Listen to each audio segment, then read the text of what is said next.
नाज़रीन, उॾेरोलाल में आल नौजवान हिंगोरा इत्तेहाद तरफा योम पाकिस्तानी पाक फौज की हिमायत में रैली कढी वई।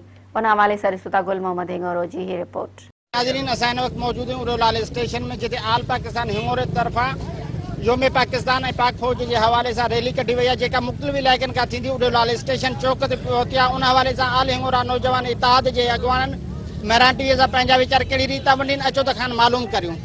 जी असां जेका अॼु रैली कढी आहे असां पाक फौज जे जेको हिमायत में कढी आहे। असां पाक फौज सां हर वक़्तु गॾु आहियूं। जीअं हिंगोरा बिरादरी जी हिकिड़ी वॾी हिस्ट्री रही आहे, त जीअं नाल चऊं त फौज सां गॾु या पाकिस्तान सां गॾु, त अलहमदिल्ला उन हिसाब सां अॼु असां जेको सरदार सुहेल हिंगोरे जी अॻुवाणीअ में हिकिड़ी ख़ूबसूरत रैली कढी आहे। असां पंहिंजी क़ौम खे, पंहिंजी फौज खे जेको इहो यकीन ॾियानी ॾियारियूं था त असांजी जेका क़ौम आहे हिंगोरा क़ौम इंशाअल्लाह हमेशह तव्हां सां गॾु आहे। हिंगोरा बिरादरी पंहिंजी हिस्ट्रीअ में बि पूरी हिन पाकिस्तान सां गॾु हुई ऐं हींअर बि इंशाअल्लाह गॾु रहंदी, सदाईं गॾु रहंदी। पाकिस्तान फ़ौज जे हवाले सां निकिती आहे। अॻु पाकिस्तान माशाअल्लाह असां सां फ़ौज साथ ॾींदी आई आहे, हींअर बि साथ ॾींदी थी अचे। अच्छा, इंशाअल्लाह असां बि हिंगोरा बिरादरी असां पाकिस्तान योम आज़ादी सां गॾु आहियूं ऐं फ़ौज सां गॾु आहियूं ऐं फ़ौज जा हमेशह हिमायती आहियूं।